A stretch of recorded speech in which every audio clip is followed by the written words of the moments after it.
효율적으로 KADIZ를 방어, 관리할 수 있는 F-35E의 추가 확보가 필요. 본 영상은 유튜브 채널 KRTV 뉴스에서 제작하였으며 도움이 되셨다면 좋아요와 구독하기를 눌러주세요. 감사합니다. 국방부에서 대구 공군기지에 배치된 F-15K 3개 대대 중 1개 대대를 광주 공군기지로 이동 전개하는 방안을 검토한 적이 있다. 이는 인천 FIR의 남부 공역에 맞춰서 확장한 KADIZ를 관리하기 위한 검토였다.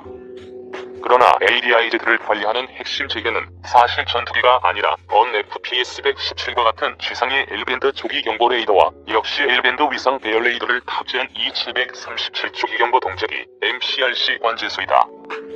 특히 이 여도의 경우는 독도 문제와 달리 성격상 영토 분쟁이 되기 어렵다. 이 여도는 국제법적으로 영토의 조건을 만족시킬 수 없는 수중 함초이기 때문이다. 따라서 여도와 그 인근 해역도 영토 영해 분쟁이 아니라 배타적 경제 수역 문제에 해당된다. 한국과 중국 양국이 이미 이 여도 문제는 영토 문제가 아니라는 것에 합의를 본 것도 이런 이유 때문이다. 또한 방공식별구역이 국제법적으로 근거가 강력하지 않다는 것도 염두에 두어야 한다. 방공식별구역에서 해당 국가가 항공기의 비행에 있어서 배타적인 권리를 갖는 것이 아니기 때문이다. 러시아처럼 아예 방공식별구역을 인정하지 않는 국가도 있다. 이는 방공식별구역이 영공이 아니기 때문이다. 한국의 방공식별구역은 군사분계선 북쪽 북한 공역까지 포함하고 있으며 대만의 방공식별구역은 중국 절강성 공역 상당 부분과 복건성 공역까지 포함하고 있다. 이 때문에 외국 항공기가 방공식별구역 이내로 진입한다고 하더라도 이를 반드시 격추해야 하는 것은 아니다. 다만 주권국가에 보장되는 자위권 차원에서 방공식별구역 내부에서 피하식별과 기종식별, 강압적인 퇴거를 요구할 권리를 갖게 된다. 확장된 KADIZ를 관리하기 위한 방법. 확장된 KADIZ를 관리하려면 무엇을 해야 할까? 본 영상은 유튜브 채널 KRTV 뉴스에서 제작하였으며 도움이 되셨다면 좋아요와 구독하기를 눌러주세요. 감사합니다. 공군에서 사대를 운영하고 있는 E737 조기경보 동작기에 이어 추가 확보 또한 확대된 KADIZ를 안정적으로 감시, 관리하기 위해 필요하다. 확장된 KADIZ를 관리하기 위해 필요한 것은 조기경보 동작기를 추가 도입이다. F-35E의 추가 도입이 필요한 이유. 여기에 하나를 더하면 기존의 전투기들과 다른 방법으로 보다 효율적으로 KADIZ를 방어, 관리할 수 있는 F-35E의 추가 확보가 필요하다. FX-1 사업으로 확보하는 40대에 더해서 FX-2 사업 등을 통해서 신속하게 F-35E의 추가 도입이 이루어져야 한다. 보다 강도 높은 무력 충돌의 억제뿐만 아니라 KADIZ 방어와 상황관리 측면에서도 F-35E와 같은 스텔스 전투기의 추가 확보가 더욱 큰 보탬이 된다는 점 때문에라도 F-35E의 추가 도입이 이루어져야 한다. 무엇보다 2000년대의 FX-1차, 2차 사업으로 확보된 F-15K가 2040년대까지 운영될 계획이라는 점을 감안하면 이제 도입하는 전투기는 2050년대, 심지어는 2060년대 가까이 운영해야 한다. F-35E와 같은 스텔스 전투기는 은밀하게 침투 공격하는 타격기로서의 인식이 강해서인지 평시에 KADIZ 방어를 위해 사용하는 것은 거의 생각하지 못하는 것 같다. 그러나 F-35E의 스텔스 성능과 센서 융합, 그리고 다양한 경로의 정보를 통합하여 이를 바탕으로 접근 경로 등의 임무 계획을 수립하는 체계는 KADIZ 방어와 관리에도 유용하게 활용할 수 있다. 우선 상황 관리와 억제에 큰 보탬이 된다. KADIZ로 항공기를 접근시키는 외국이나 이를 퇴거시켜야 하는 한국이 항공기로 서로 대치하는 상황이 벌어질 경우 양자 모두 상황이 에스컬레이트 되지 않도록 관리하려 할 것이다. 이때 상대국이 항공기를 이용하여 공격적인 행동을 하는 것을 억제할 수 있어야 한다. 한국 또한 정치적인 이유뿐만 아니라 주변국의 스텔스 전투기 보유 사실 때문에라도 KADIZ 방어라는 이유 때문에 항공력을 공격적으로 운영하기는 어려울 것이다.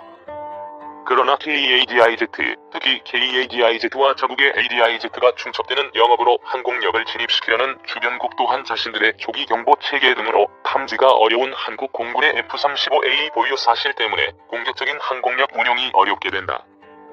상황이 강도 높게 상승하더라도 F-35의 스텔스 성능과 네트워크 중심 전투 수행 능력은 보탬이 될 것이다. 터키 공군과 그리스 공군이 에게해 공역에서 강도 높게 대치하는 상황과 같이 먼저 무장을 발사할 수 있는 유리한 위치를 점령하여 외국 항공기에게 퇴거를 강요할 수 있는 유리한 상황을 만드는 데 보탬이 되기 때문이다. F-15와 같은 항공기는 행동 반경과 GAP 투입 시간이 길더라도 이런 상황에서는 유리한 무장 발사 위치를 점하기 위해 막대한 연료를 소모해야 한다. 반면 F-35와 같은 스텔스 전투기는 상승력, 가속력에 의지하여 위치를 점유하는 것이 아니라 그 자체의 상황인식의 우위를 이용하여 유리한 위치를 선점할 수 있기 때문에 과도한 연료 소모를 필요로 하지 않는다. 여기에는 퇴거시켜야 하는 적대 항공기의 전자 정보를 바탕으로 스텔스 성능을 유지하면서 기동할 수 있도록 접근 경로와 탐지 범위, 안전 영역 등을 산출하는 통합 임무 계획 체계를 활용할 수 있을 것이다. 기존에 보유 중인 전투기들은 자신이 어느 정도 영역에서 탐지를 당하게 될지 파악을 못하는 상황에서 작전을 해야 한다. 그러나 F-35의 경우에는 전장 또는 KADIZ 경계 공역에 위치한 다수의 RF 센서가 자신을 탐지할 수 있는 영역을 통합 임무계획 체계의 윈도우를 통해 미리 파악함으로써 탐지당하지 않고 먼저 유리한 위치를 확보할 수 있다. 이러한 임무계획 구축은 APG-81AESA의 어드베라이드 상태에서 RWR 정보의 통합만으로도 가능하기 때문에 F-35의 스텔스 성능을 극대화할 수 있다. F-35E를 활용한 효과적인 공역 방어. 본 영상은 유튜브 채널 KRTV 뉴스에서 제작하였으며 도움이 되셨다면 좋아요와 구독하기를 눌러주세요. 감사합니다. 또한 F-35의 이와 같은 체계는 F-35의 일대의 센서에만 의지하는 것이 아니라 다수의 F-35E가 획득한 정보가 통합되어 넓은 공역의 상황 정보를 관리하기 때문에 같은 수의 전투기를 투입하더라도 더욱 효과적으로 넓은 공역을 방어할 수 있다. 물론 F-15와 유로파이터 또한 다수의 항공기 간의 정보 공유는 가능하다.